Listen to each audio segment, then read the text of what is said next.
Halo teman-teman semuanya, Assalamualaikum warahmatullahi wabarakatuh. Gimana kabarnya hari ini? Semoga dalam keadaan baik ya. Nah, pada video kali ini saya akan menjelaskan sedikit rangkuman materi-materi pada mata kuliah Filosofi Pendidikan Indonesia. Dalam mata kuliah Filosofi Pendidikan Indonesia terdapat 4 topik. Topik pertama berbicara tentang perjalanan pendidikan Indonesia. Topik kedua berbicara tentang dasar-dasar pendidikan Indonesia. Topik ketiga berbicara tentang identitas manusia Indonesia. Dan yang terakhir, topik keempat, berbicara tentang Pancasila sebagai fondasi dari pendidikan di Indonesia.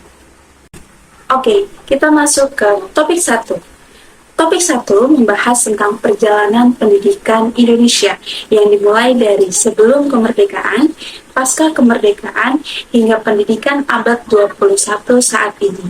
Dalam perkembangannya, kurikulum Indonesia beberapa kali mengalami perubahan, hingga pada akhirnya kurikulum Indonesia kembali kepada pemikiran Ki Hajar Dewantara, yaitu pembelajaran yang memerdekakan peserta didik. Pendidikan sebelum kemerdekaan terdapat diskriminasi antara golongan bangsawan dengan rakyat biasa. Pendidikan hanya dikhususkan untuk golongan bangsawan dan itu pun hanya diajarkan membaca, menulis, dan berhitung tingkat rendah. Pendidikan setelah kemerdekaan mulai berupaya untuk melepas belenggu tersebut dan mulai memperhatikan pendidikan yang setara. Hal ini sesuai dengan nilai Pancasila, yaitu nilai keadilan, terutama pendidikan untuk seluruh kalangan. Contoh konkret pada topik 1, di sekolah tempat saya melaksanakan PPL, karena sekolah tersebut negeri, maka peserta didiknya memiliki latar belakang yang berbeda, baik suku, agama, ras, budaya, bahkan status ekonomi dan status sosial keluarganya.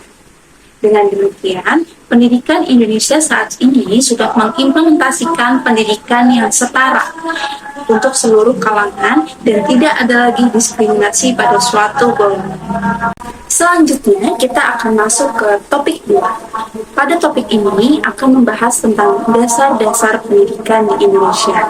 Pendidikan di Indonesia selalu dihubungkan dengan kodrat manusia. Ada 2 kodrat manusia, yaitu kodrat alam dan kodrat zaman.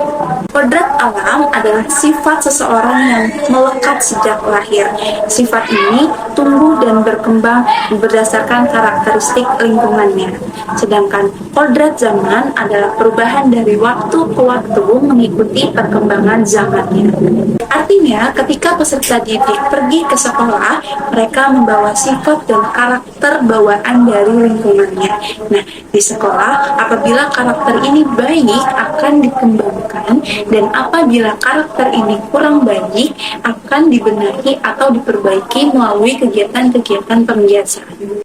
Hal ini sesuai dengan pemikiran Ki Hajar Dewantara yang mengatakan bahwa tujuan pendidikan adalah menuntun segala kodrat pada anak-anak agar mereka mampu mencapai kebahagiaan dan keselamatan hidup.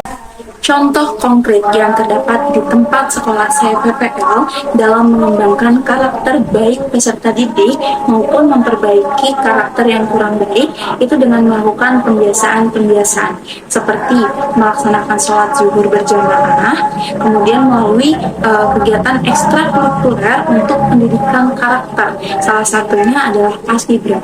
Nah, Paskibra ini bermanfaat sekali untuk meningkatkan jiwa nasionalisme peserta didik juga solidaritas. Selain itu, pembelajaran yang berdiferensiasi atau pembelajaran inklusif ini mengajak peserta didik untuk saling tolong-menolong, membantu temannya yang sulit untuk memahami materi.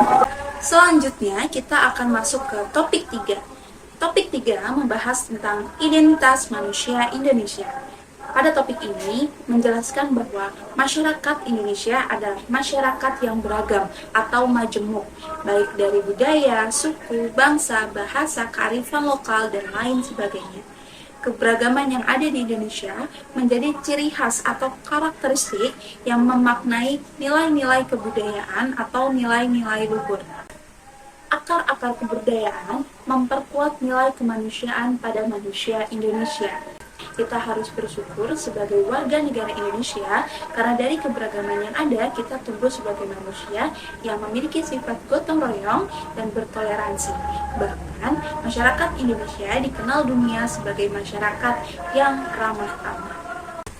Contoh konkret yang terdapat di sekolah tempat saya melaksanakan PPL, di sekolah tersebut menerapkan budaya 5S, yang pertama senyum, yang kedua salam, yang ketiga sapa, yang keempat sopan, dan yang kelima santun.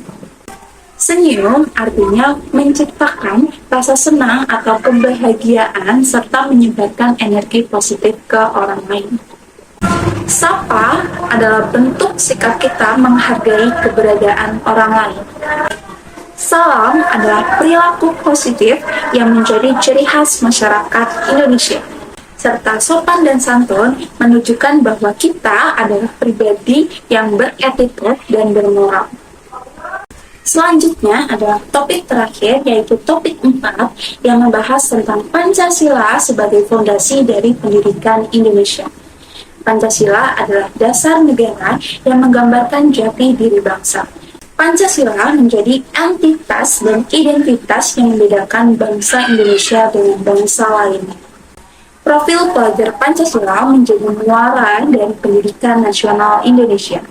Hal ini sebagai perwujudan dari manusia Indonesia adalah manusia yang kaya akan nilai budaya dan nilai luhur.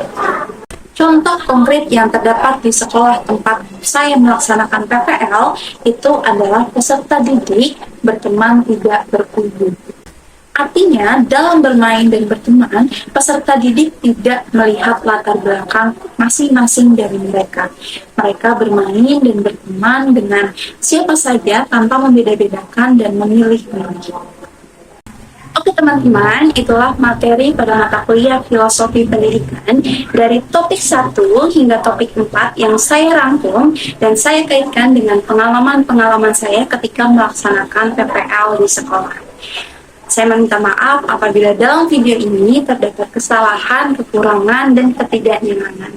Sekian dari saya, terima kasih. Assalamualaikum warahmatullahi wabarakatuh.